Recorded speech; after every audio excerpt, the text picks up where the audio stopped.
there's that fire burning inside of you or something that you're like, man, I would love to do that, go do it. We have RAGRI coming in a couple of weeks. So the Great Bike Across Iowa is coming literally to our front door in Ankeny. It's coming through Uptown. So if you ride on RAGRI, if you know people that ride on RAGRI, if you've never heard of RAGRI, Google it. But it is coming right through Uptown. We're gonna have tons of vendors, live music, food, drinks, fun, games, all the things. We are going to be set up on the sidewalk in front of our store. So the store itself will be closed that day, which is Wednesday, July 26th. But we will be set up with beef sticks. Mm-hmm. So we have, I'm not going to tell you how many packages of beef sticks I ordered, but we should come investigate. It's a lot. It's in the thousands, so it's a lot. But we have, we're going to be selling beef sticks, Peachtree root beer, which is super popular in our store. People love the Peachtree root beer. Okay. So we will have cans of root beer, we're going to have bottled water, and then we're going to have some really good pastries from Scenic Route Bakery, which is down in the East Village. So again, all local stuff that we will be selling in front of our store. So yeah, we are just, I would say I'm really excited, but I'm also really scared because I have no idea what 50,000 people looks like.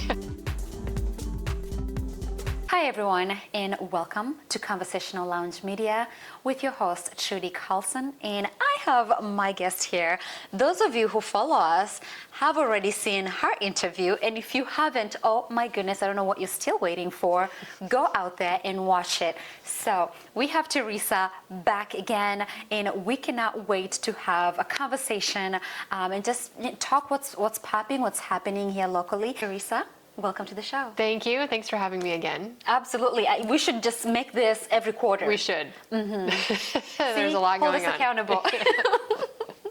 Yeah, exactly. So tell us a little bit about yourself for those people who don't remember you, if they didn't get to watch the previous interview. Sure. Just give them a little snippet of who Teresa is, and then we can dive right in. Yeah, absolutely. So first and foremost, Trudy and I used to work together in my previous role in corporate America.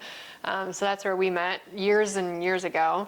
But for the last couple of years, I have owned my own meat store. So in Ankeny, Iowa, here we have a meat store. I call myself a meat dealer. I don't know if that's proper or not, but so what I have here in the store is all Iowa-raised beef, pork, chicken, bison, lamb, turkey. So everything's all raised start to finish on Iowa farms. It's butchered at Iowa lockers. We butcher about every 2 weeks and then bring it back and stock the shelves. So it's a retail, brick and mortar you can walk into. You can shop the shelves, all the individual cuts of different meats that we have there. We have a lot of other, over a dozen local businesses, Iowa businesses that feature honeys, sauces, rubs, jams. We've got fresh bread that's delivered weekly. We have produce, all sorts of things like that you can come in and shop as well. And then we also have online and we ship nationwide. So you can find us there as well too. So that's the last couple of years. We just celebrated our 2-year anniversary, and that's what I've been doing. Congratulations, Thank first you. of all. Thank you. And last time when we had this conversation, I don't think you were shipping nationwide then. So now you're Probably shipping not. Nationwide. Yes, yeah. So I got hooked up with a really great online platform that hosts basically my online shop. And so they were able to maybe calm some of my fears with shipping, because it's a big deal to ship meat, obviously, and we ship to East Coast, West Coast, and you think dead of summer when it's 90 degrees out, that doesn't mix well with cold frozen meats. And so they helped me kind of perfect that process and how we actually get it done. And so, yeah, we ship out every single week to different households all over the nation. Oh my gosh. Okay. Yeah. I'm going to call myself out here for a second. I am a typical millennial where once I'm home, I am home. I don't want to leave. All my shopping is online. Mm-hmm. So the fact that you're actually telling me exactly what I want to hear right now, because now I'm feeling like, okay, I can just go shop meat in my bedroom. Yep. Absolutely. At the door. Absolutely. Okay. Yeah. We're all about convenience. Yes. And we even have, you can shop online and either have it delivered if you're close by, or we have pickup options too. So a lot of my regular customers love to go online because it's convenient at 9, 10 o'clock at night when they get home from work and they're making out their grocery list or whatever it is, and they'll get online, they'll place their order, and then when it's convenient for them, they'll just stop in and pick it up and it's already ready to go. It's super quick. Or if they're in the area and they just need me to drop it off on their doorstep, we can do that as well too. So. Perfect. Yeah. And one thing too about Teresa, you have always been destined to lead, to and I'm gonna use the word boss lady, Yeah. right? Because you exude that confidence, and it's you. So when we were in corporate America, you are my boss. Leader. Leader. You are my leader. I'm your And then leader. now over here, you're over here like doing a lot of big things. You have your own business. You're rethinking how people buy meat, as opposed to just going to the store and just getting Yeah. you just Yeah. straight from the farmer. Yeah. But I don't want to steal your thunder. No, you're right on. It's been interesting to me, and especially like the last, I don't know, I'd say like almost 6 months. I've really kind of felt like I've finally comfortable with who I am and what I'm doing, and I feel good about. I don't even know like the direction that I'm going. And so, even in corporate America, as maybe as good as I appeared in my role, there was still a lot of uncomfortableness for me. And I just didn't feel like I was really able to bring my whole self to the table. And I wasn't able to really make my own decisions and spread my wings as wide as what I knew I could. And so owning my own business and being able to kind of lead through that, and then also being involved with, we've got things like our Uptown Association. It's actually a 501c3, and so I'm on the executive board for that. And so I've really gotten more involved too in the community. And so I feel like I've really kind of found my voice and my place, and maybe what I'm actually good at and what I was meant to do this whole time, which it took a little while, but 38 years, but that's fine.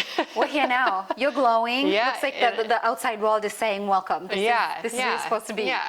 Oh my goodness. So let me ask you this question. I want to know about, like, every time when I talk to entrepreneurs or business owners, I'm always intrigued, and I'm sure a lot of people are intrigued as well, as to the whys. Like, what inspired you to start, and I'm going to call it an organic grocery store, because essentially it's not just any typical grocery store. It's Correct. very special, very unique. So what inspired you to start that, and why that journey? Yeah, so I will say that I didn't grow up on a farm, but my parents moved my brother and I to a farm when I was a teenager. My dad had always grown up on a farm. He wanted my brother and I to experience that, and so it started off as a hobby. So I'm not one of those stories where it's like, oh yeah, I'm fourth generation living on the farm, and this is all I've ever known. It's not what I've always ever known. But so fast forward to when I moved down to Des Moines after I graduated from college, and at that point in time, my dad's farm had kind of started to grow, and I just felt like there was just really big need for being able to access locally Iowa-raised meats here. You could go to your grocery store and you could be told that it came from an Iowa farm, but you didn't know the farmer that it came from and the herd and all that kind of stuff and how it was raised, etc. If you knew a farmer, then you could get access. But how many of you guys, how many people know a farmer? Not many, especially in the city, right? Anyway, so I always just felt like there was just such a need for it. And so even when I was working corporate America, I did the Des Moines Farmers Market. I was a vendor there. I basically had kind of this makeshift store set up in my basement, freezers full of meat, and I started to build kind of a clientele, and I would do meat deliveries literally on my breaks before and after work. I mean, my lunch break, I'd be like, I got to head out to West Des Moines quick, and I'd go drop off a couple of orders of meat. Not very many people know that, so, don't tell anybody. It's been a passion of yours. Don't tell anybody. I was dealing meat on the side when I worked in corporate America. Yeah. But I just felt like there was just this need for it, and even summer after summer at the farmers market, it would just kind of snowball, right? And my repeat customers would come back, and more people were like, this is really great. This is amazing. How do I get more? Et cetera, et cetera. And so, in the back of my head, I always kept thinking it would be super cool to have a brick and mortar that you could walk into that's all Iowa. Like you know your farmers, you know where it's coming from, how it's raised, where it's butchered, everything about that meat, and we can talk about it. And so during the pandemic, I was laid off from my corporate job. And quite honestly, that was the kick that I needed to just do it, because I really don't think that I would have had the guts, maybe eventually, but I wouldn't have had the guts to it's a big leap. I put all my eggs in one basket and bet on myself, and put all of my hard-earned money and everything into this job or this business. And I decided at that point in time when they laid me off, I was going to go open up a storefront and see if it would work. And so within about 2 months, I had my business license and found a storefront about 2 months later after that. And about 30 days after I got the keys to my storefront, I opened it up. So, wow.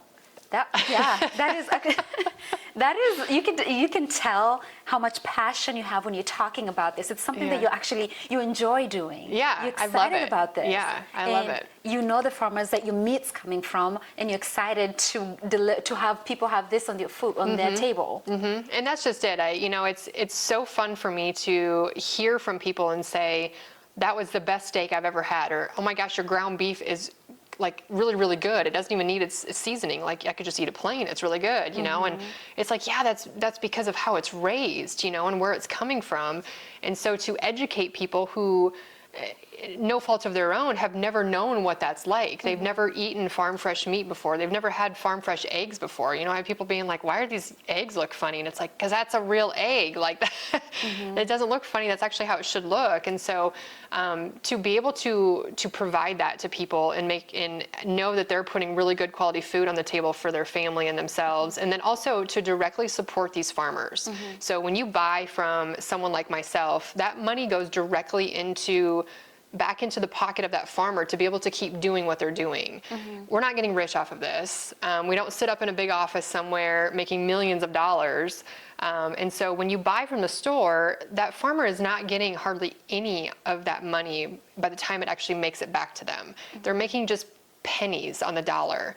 The money goes into somebody's pocket who's, sits up in an office and directs people and is just making literally millions of dollars off of everybody. And so doing what I do provides, allows for those farmers to keep doing what they do and keep putting food on the table. And a lot of the farmers and even the other businesses that we feature in the store, they just do farmers markets maybe 6 months out of the year, especially here in Iowa, because we don't have farmers markets in the wintertime, right? And that's their only outlet. And so to have a space like mine where you have an outlet 12 months out of the year, and you can reach a much broader audience, a much bigger audience, is huge for some of those small businesses. That's their livelihood, and it's helping to keep them going and helping them to grow. And they're your community members, they're your neighbors, right? They're the people that are supporting all of your athletic associations and your T-balls and your dance groups and your all of that.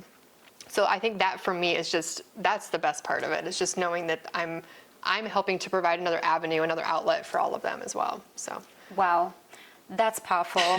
And I think even now more than ever, I'm going to get a little into my soapbox for a little bit.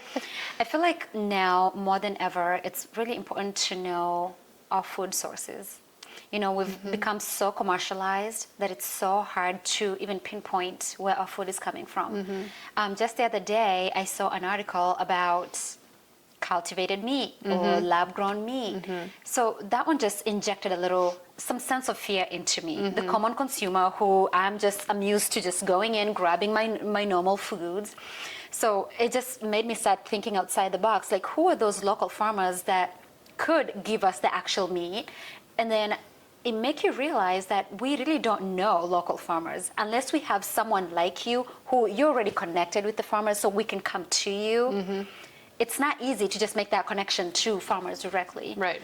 So what's your thought on the whole cultivated meat? I mean, it's scary, right? I think it's scary. Also, it's gross. I don't know. I'm just going to say that. I Who can't needs even a imagine. lab-grown chicken, We can get real chicken running around. Seriously, I don't know. It's scary because I think that once we start down that path, where does it end, right? And where do you draw the line of knowing where that chicken that you think you're eating came from? Is it a lab-grown one? Is it from a farm? Like, you don't know. And then if it's lab-grown, and even now what you buy in the store, you don't know what it's injected with. You don't know how old it is. You don't know how far it traveled across the country or even across the world. There's beef in stores that's from Australia, for goodness sake. Why you live in Iowa? Why are you buying beef from Australia, right? I think it's such a, I don't know, I'm no expert, and I will never claim to be, but I just think it's just common sense of knowing just know where your food comes from.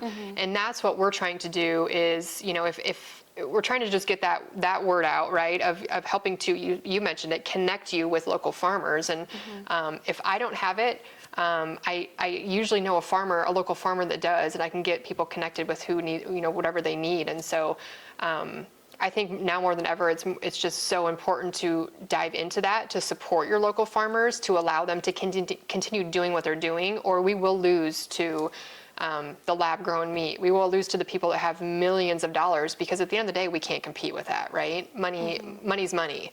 And so I think that the more that the community can just be aware of where their food is coming from and care about that, which I really think everybody should to a certain extent, right? You deserve to be putting really good food on the table. And if you're going to spend your money on something like that, spend it on something that you know where it came from and how it was raised, right? So, and we're very competitive with our pricing. In fact, there's some cuts in our store that are cheaper than the grocery store, the big box stores you can walk into. And so I think that there's also that stigma where if you buy from a local farmer, you're going to pay more. And that's so not the case. And so, I tell people, I'm like, if you're going to spend $20 on a steak, whether it's at a big box store or my store, like, why don't you spend $20 on a steak that not only do you know where it's coming from, but most of that $20 is going back in the pocket of that farmer so that they can continue doing what they're doing. So. And you're supporting local, and you're boosting your local economy. Absolutely, 100%. Yeah. See, I need to start supporting local even more, because, man, yeah. Yeah, and I think it's so, you talk about you getting on your soapbox. I'll get on my soapbox about, we just got done with Amazon Yes. Prime Day. Listen, I buy from Amazon too. I will be the first to admit. And I'm not a person that since, day one, the last how many years, I've always supported local. It's something that I've slowly over time realized how important it is. And so I will never claim to be that person that was always you have to support local, and I did. Because there were definitely times where I only ordered from Amazon and online and stuff like that. But if people would just spend a fraction of what they spend on some of the Amazons and the Sheins and the things like that online, if they would just spend a fraction of what they spend on those places and pump it back into your local community, it would make the world of a difference. And we always say, is from a small business standpoint, like, Amazon's not funding your dance team's trip to competition. Amazon's not supporting your local legions and your veterans and your things like that, right? That when you put on the pancake breakfast or the waffle breakfast or whatever, they're not. That's not what they're doing. And so it's your local small businesses that are doing that. And so to keep them going is just so crucial, and it's so easy. To maybe just say, okay, instead of spending $100, on Amazon today, I keep using Amazon as an example, but instead of spending $100 on Amazon, maybe I spend $50 on Amazon and $50 at a local place, right? Or just stopping before you buy something online and saying, can I purchase this locally? And making the decision at that point in time. So that's a really good challenge. It's a really good challenge, really, because now, it's making me think, wow, even just the 50-50, even to start with, and it's making you think, instead of just running and just adding things to your cart, you're thinking, who else has this? Yeah. So that's really good. Yep. So the other question that I really want to know, this is just out of curiosity, right? What was the hardest part about getting started in just opening your store?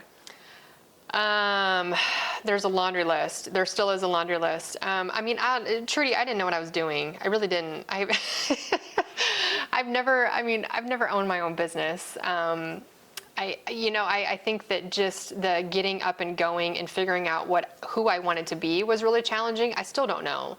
And I think that being patient with that maybe was one of the most challenging things, of knowing that on day one, I would not have it all figured out.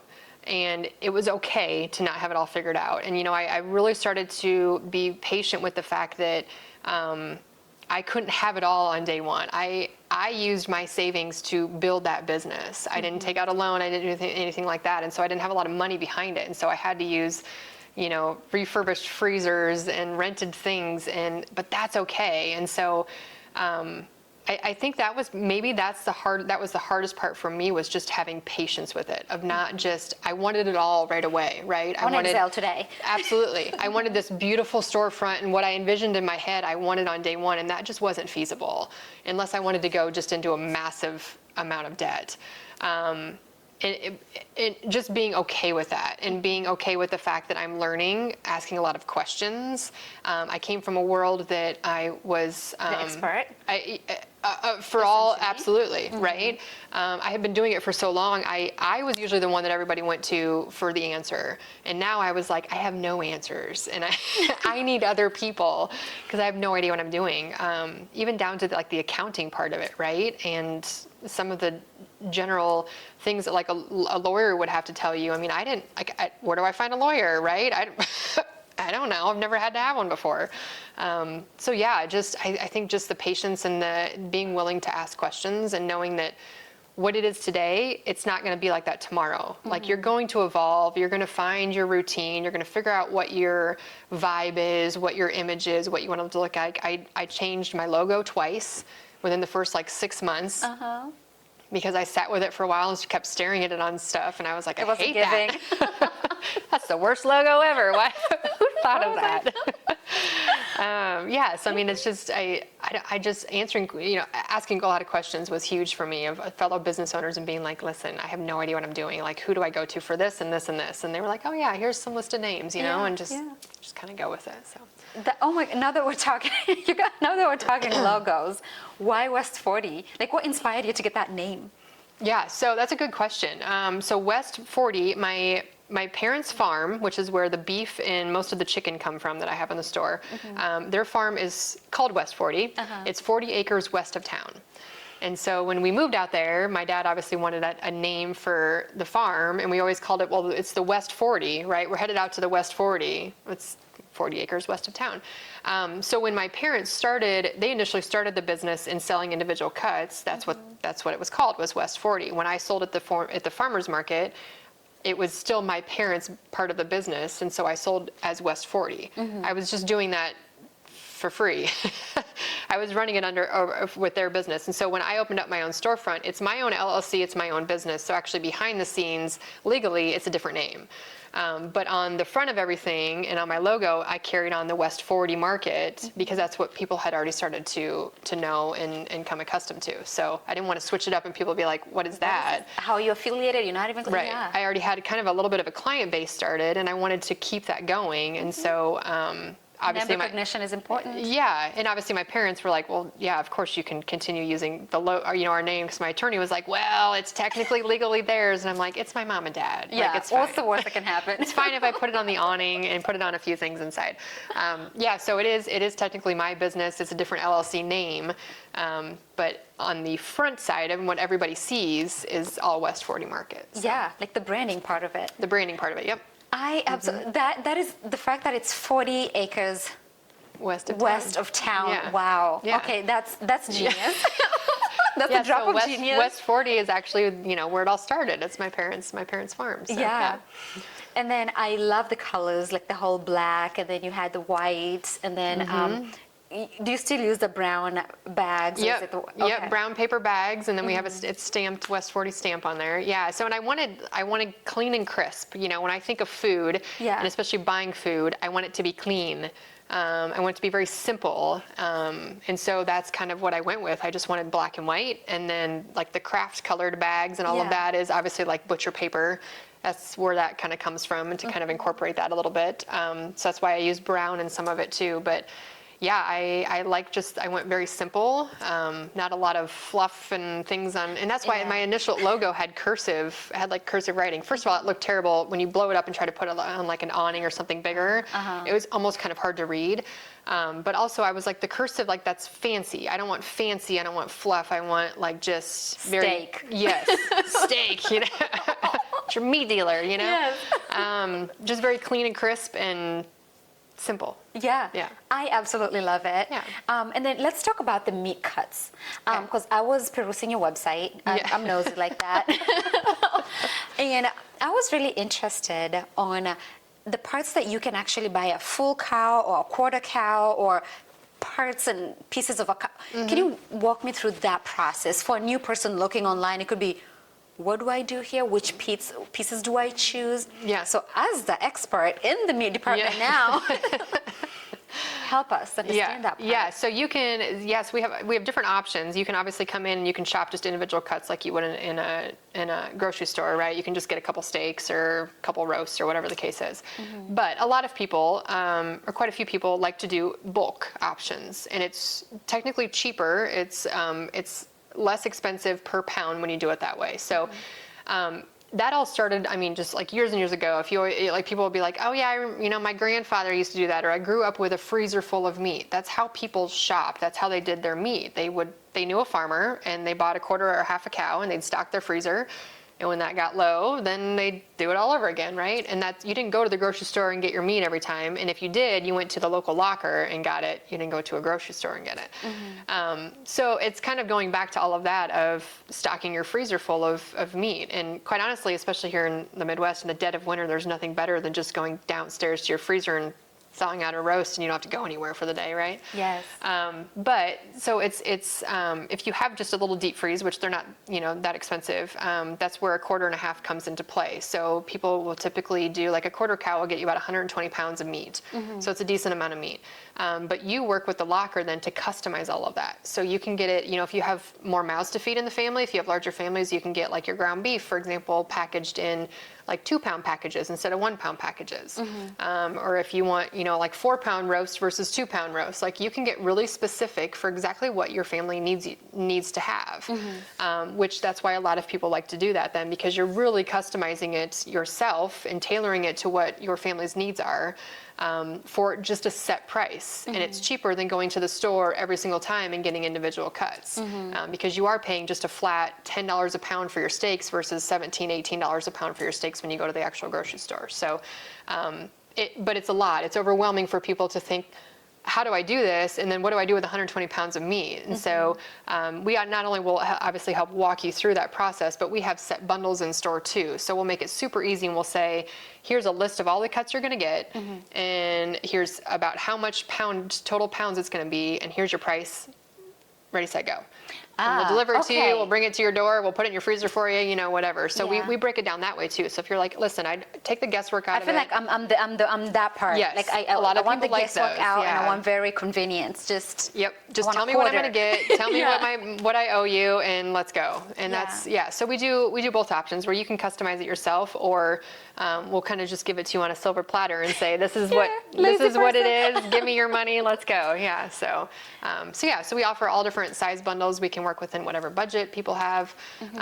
We just want people to be able to access and get this delicious meat, especially when you live here in Iowa, right? Yeah. So how do you educate your customers about the benefits of, I'll just call it organic food, even though we know we're talking about meat, to promote sustainable practices within the store? Yeah.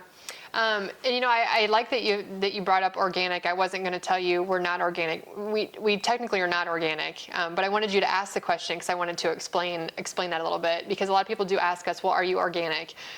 We check a lot of the boxes for organic when it comes to that, but we like to really put an emphasis on and educate our customers on how it's raised, not just a label that's slapped on there and you assume that it's better for you just because it says organic, right? And there's nothing wrong with organic, so I don't want to say that you shouldn't be doing that, but I do think that sometimes it can be very diluted in the stores or just we assume that just because it has that label, we assume it's better for us, it's cleaner for us, and therefore we're going to spend more money on it, right? So your organic section is more expensive than your non-organic section, right?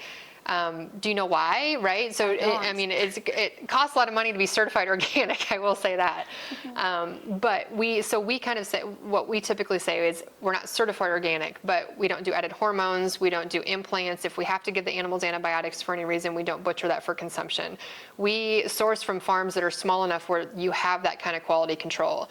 We know every animal that's out there, and we watch them every day, and we have record kept of how every single one of them is treated, or if they had to have an antibiotic, or if they had a rough birth, or if they were bottle fed the first 6 months, or whatever. Like, we're able to control that and really keep a good check on the quality piece of it. Whereas your large farms where you have thousands of animals packed into these facilities, you can't do that, right? And so that's from an education standpoint, that's where we really put the emphasis on. And even I have a lot of customers that come in and say, well, is this like prime? Because you pay different, different amounts for different levels of quality of beef in the store, right? Your prime, your choice, your all of that, or even your USDA Angus or whatever. Yeah, even Angus, right? Angus, I'm pretty sure in order to have an Angus, your meat labeled Angus on, like in the store, the actual cuts of meat, it has to be 80% black cow. Like, but you don't know how it was raised. You don't know what it was fed. And so, we just assume that Angus is better, right? And we're going to spend more money on Angus. Or we assume that prime is better, and so we're going to spend more money on that. Well, a lot of times, some of that also comes down to just how it looks. They're not necessarily inspecting or knowing how it was raised, what it was fed, how it was treated, any antibiotics or anything like that. And so, when you have official cows, which is what ours are called, so they're inspected official to be able to sell the way that we sell them. So they are all inspected, USDA and state inspected, but we don't have to label them prime, choice, different cuts like that, different variety of cuts like that. So what they look at is just how, or what we put an emphasis on is how it was actually raised and when it was fed, because we believe, and I think it's pretty darn true, that's the kind of quality you're going to get, right? If they're injected with hormones or being forced to grow faster than what they're supposed to be naturally, that's where you get different tasting meat, and you start to taste the difference between that. So that's where the important part is, and we like to educate our customers on that. And we have a lot of customers that I think I mentioned earlier, that will. I had a lady the other day that called me and said, well, why does this meat look different than what I'm used to in the store? Like, yours is this color and the store's was more like a pinkish red. And it's like, well, I mean, do you want me to tell you? Because the stuff in the store is usually injected with stuff to make it pinker longer, to make it look pretty in that, glass front. Shelf life. Yeah, and make it look more appealing to you, even though it's, potentially a week or two old. Real meat will not look that way if it's sitting out exposed to the environments and oxygen. It will start to turn different colors. And so, we like to educate people on that too. Like this, it's probably going to maybe look a little bit different than what you're used to, and this is why. Same thing goes for eggs, right? Your yolks are going to be darker, almost like an orange color in your farm fresh eggs. There's nothing wrong with that. That's actually what a real egg looks like from a free-range chicken. That's, a healthy, happy chicken. So. You just blew my mind. Yeah. I just got schooled in a really good way because I have always thought about, the labels. It's organic, it's prime, it's, when you go to, a restaurant, it's like, it's Wagyu beef or whatever it is. And you're just like, yep, I'll pay whatever for whatever that name. But I have really never placed emphasis on the important part is how it was raised. Yeah. Wow. Yeah. Yeah, and I think that, and there's nothing, wrong if obviously, Wagyu, of course, is good. Some people think it is. Some people also think that grass finished is better than grass-fed grain finished beef.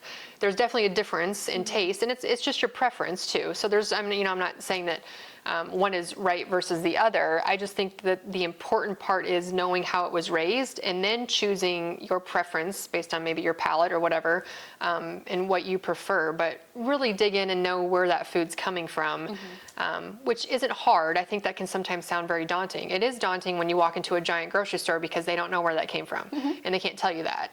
But if you source locally, you can literally go to the farm, right? And you can watch them do chores. You can see the animals. You could go to our farm and literally walk right up to a cow and it would lick your hand because it probably just wants some grass or some corn, and it's like, perfect, you have a treat. But that's how tame and relaxed and calm they are, because that's the environment they're raised in. So yeah. Wow. I absolutely love that one. All right. So now so what initiatives or partnerships have you undertaken to support your local, farmers or promote them? I feel like you already mentioned this at the beginning, but just take this time to talk about your initiatives. Yeah, absolutely. So we've obviously got, depending on the time of year, between 5 and 7 farmers that we support, that we source from the store. Over a dozen other businesses, Iowa businesses that we support. So there's that. We also are in a couple of restaurants. And so there's Flame Cantina comes to mind in Ankeny. They use our ground beef for some of their items on their menu. And they actually source most of their meat locally in the state of Iowa. Oh, what's that restaurant again? Flame Cantina. Okay. They have a location in, I think Flame Taqueria maybe is what it's called, but they have one it's Flame is what it is, and then each one is a little different, but they have one in Bondurant, one in Ankeny, and one in Johnston. So you have 3 locations. Phenomenal Mexican food, and it's not, I mean, it's Mexican with a twist on it. It's super, super good. But they source a lot of their meat locally, and in the summertime, a lot of their produce to make their homemade salsas is sourced local. So they do a really, really good job with that. And so we are in a couple of different restaurants that do things like that. We have some breweries that have our beef sticks, supporting each other from that standpoint. I also, Prudent Produce sources meat from us, and they are like a CSA. So you can order from Prudent Produce. They're over in Elkhart, Iowa. They have produce, fruits, meats, all the things from local. And like I said, it's a CSA. So you go through and, shop and you fill your cart, and they bring you a bin and drop it on your doorstep with all of your local goods in it that you just ordered. So, they use some of our meats, and then there's also a school program in the state of Iowa that we are a part of, that we're an approved, call it vendor, but we're approved to be a part of. So all of the public schools in Iowa there was a grant last year, I believe, and they're all given so much money to be spent on local protein or produce or combination of both. And so as an approved farmer on that list, we then get calls from local schools that order, hundreds of pounds of beef, of patties, ground beef, and things like that at a time to feed the kids as part of their lunch programs. And so that's really cool that it doesn't obviously feed them all year long. They're still buying from other places, but it helps to start to have the conversation, I think, and put an emphasis on, we have all this amazing meat here, and this, especially in the state of Iowa. Why are the kids not eating this at school every day, right? And why can we not, help the farmers a little bit and move some meat that way? And so it's a great program, and we're part of that as well too. So during the school year, we keep pretty busy with moving lots of ground and lots of patties that way. So yeah, wow. Not only are you supporting local farmers, you're also supporting other businesses Absolutely. to thrive and partner together. So you're actually supporting local truly, not only just, hey, come support local and buy from me. It's like, no, you're coming to buy from me, and I am sending this out. And it's really building a community. Yeah, 100%. Yeah, yep. Wow. Yeah, I just saw it come full circle. Yeah. Good word. Yeah, which is it's a pretty cool thing. And I think that, it could certainly grow. I don't know how that looks in the next couple of years, but yeah, that's what I would love to do. So yeah. So in today's competitive market, how do you stay ahead continuously? I feel like you've kind of shared how you're forming that strong bond, but how do you stay ahead, especially in this? Yeah, it's hard. And it's so hard, I will say, especially as a business owner, it's really hard to not compare yourself, and to get down as soon as you see another business, it's kind of like yours open up or somebody else do something else. It's kind of hard to be like, gosh, dang it, I really focus on, I really focus on staying in my lane. I think that's a good dear friend of mine. I think that was maybe his only piece of advice when I opened up my business, but he's like, just stay in your lane. Find what that is and just stay in your lane. It's so easy for us and for myself, especially. I feel like I have to do so much, or somebody else starts doing this and I'm like, oh, I have to do that, and it's like, no, you don't. Like, just keep doing what you're doing, and evolving is still good, right? But just really focusing on what I'm doing and kind of staying in my lane. But I think that, I have the approach that there's plenty of mouths to feed with my business specifically, right?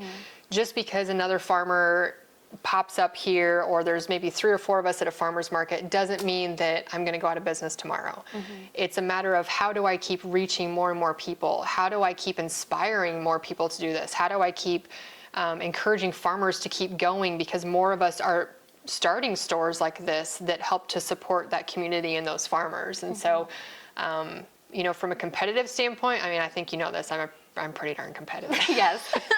It's probably why I don't sleep at night. But so if nothing else, it lights a fire in me. If I see somebody else starting to kind of do something similar, it's some motivation. Too bad for them. They have no idea. They just lit a fire in me that's just gonna burn so bright. But yeah, so I think that I try to keep up on the market quite a bit, like as far as like what the stores are doing and what they're selling stuff for. But really, it's just, a lot of times I'm almost more so head down and just staying true to who I am and what I'm doing, and keep promoting the people, the businesses, and the farmers, and everybody else that I support, and trying to build that community as much as I can. So. Yeah. Wow. So if someone's watching right now and they're truly inspired by who you are, what you've said, all this meat business, the meat dealer, ladies and gentlemen, and everyone, what word of advice, or because advice could be a little, I don't want to give advice, but what word of encouragement or advice would you give to, it could be any of your audiences? Yeah. I can't remember. I'm trying to remember what I said last time. I should have watched my interview again. Last time we went together. Every interaction, life is like a tapestry. It is the tapestry. Absolutely love it is the tapestry. Yeah. Yes. Honestly, it's a go for it. I think that you're always evolving, right? And I think that you're always going to come across, even on a daily basis, things that just scare the living daylights out of you. The fear and all of that. And I know it's easy to say, just like, push that aside, but it's just, if you continue to just push on and go for the things that really, truly are burning inside of you, that mean something to you, you'll find your grand finale, right? You'll find what you were meant to do. And I do think that, maybe I found that, I think. And I think I remember saying that in my first interview too, that I finally maybe have found what I'm really comfortable with, what I really love, what allows me to really be me and be passionate about stuff. And so I think as far as advice goes, it's just, do what you want, do what makes you happy. If there's that fire burning inside of you, or something that you're like, man, I would love to do that, go do it. Find a way to do it. Even on a smaller scale, and then grow into something bigger. It's just, don't put it off, Yeah. I'm grateful for all of the things that happened that led me to kind of where I'm at today. I don't think that with all of those things happening, I would be where I'm at.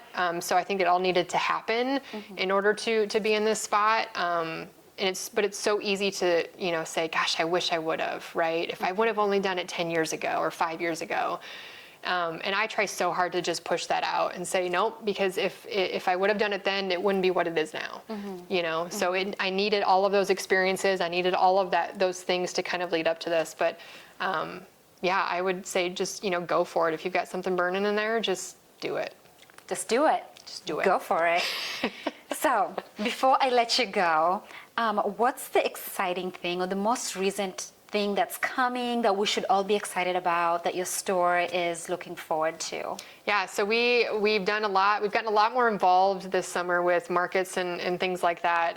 Some pop-up events. We have RAGRAI coming in a couple of weeks. So the Great Bike Across Iowa is coming literally to our front door in Ankeny. It's coming through Uptown. So if you ride on RAGRAI, if you know people that ride on RAGRAI, if you've never heard of RAGRAI, Google it. But it is coming right through Uptown. We're going to have tons of vendors, live music, food, drinks, fun, games, all the things. We are going to be set up on the sidewalk in front of our store. So the store itself will be closed that day, which is Wednesday, July 26th. But we will be set up with beef sticks. So we have, I'm not going to tell you how many packages of beef sticks I ordered, but... We should come investigate. It's a lot. It's in the thousands, so it's a lot. But we have, we're going to be selling beef sticks, Peachtree root beer, which is super popular in our store. People love the Peachtree root beer. Okay. So we will have cans of root beer. We're going to have bottled water, and then we're going to have some really good pastries from Scenic Route Bakery, which is down in the East Village. So again, all local stuff. Yeah. That we will be selling in front of our store. So yeah, we are just... I would say I'm really excited, but I'm also really scared because I have no idea what 50,000 people looks like.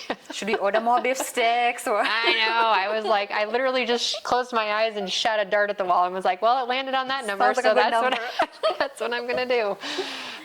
So that's going to be really fun for us, I think. So. Oh, that is exciting. Yeah. RAGBRAI is a huge event. Yep. As you're Googling RAGBRAI, please also Google West 40. That way you know the address and you can know where she's going to be at. But Yeah. you can tell your audience where you're located So at least if they're thinking about coming to RugRide, they can know which area to stop at. Yeah, we're in Uptown Ankeny, which is the old downtown of Ankeny. The address is 315 Southwest Maple Street, if you're looking for it specifically. If you know where the Yankee Clipper is, I'm right across the street from the Yankee Clipper. It's been in Ankeny since like the beginning of time. But yeah, so we've got the storefront there. We have a store in Greene, Iowa too, which is actually just a full-on grocery store. So my parents bought the grocery store in Greene about 3 years ago. So we do have some of our meats there. And that's a West 40 market as well. It's obviously different setup than what I have, but then you can shop online too. So which is just west40.com, and you can shop. Most of our cuts of meat that we have in the store are also available online, so you can purchase there for pickup. We have delivery, and then of course the shipping. So yay for online shopping. it's so easy, and the shipping, depending on where you live, the shipping is free. Especially if it's around close to Iowa, Midwest and stuff like that. Otherwise, if it's outside of kind of that area for UPS and whatever it is, they have like high rate areas or something like that. Anyways, it doesn't matter. It's much cheaper to buy it this way and ship it than through our website than what you would be able to do anywhere else. So we have discounted or free shipping on there. So. Say less. I know. Because if you're looking for plans, you and your girlies, and you just need, or the guys too, I'm not excluding anyone, but if you want any plans, there's RugRide, and there's some beef sticks, I heard. Some beef sticks. I am the type of girl who I would rather have, like I don't have a sweet tooth, but I have a salty, so I am more the beef stick, like that's my kind of snack. So, It'd be great. Yeah. It's gonna be good, yeah. So before we wrap up, as a parting shot, is there anything that I didn't get a chance to ask you, but you would like to share with your audience before we wrap up today? I don't think so. Yeah? I think we talked about a lot, and I don't know. I'll be back in like 30 days, 45 days. Yeah, I mean, we'll just clearly. just do it again. All right, perfect. Well, Teresa, thank you so much for stopping by. Thank you. It's always a pleasure just picking up like we never left. Yep, that's right. That's right. Yes, and for everybody watching back at home, make sure to follow our work. If you're watching on YouTube, go ahead and push that subscribe button. It's Conversations with Trudy on YouTube. Otherwise, you can go to withtrudy.com and you can learn more about all the amazing work we're doing. So do not wait to join the most inspirational network in town until later. Do it now. Until next time, have a great day, and we'll see you next time. Talk about what? I swear to God, being in corporate meetings, it's always about talk about. And then We'll talk about it. Let's circle back. We'll talk about it. Done.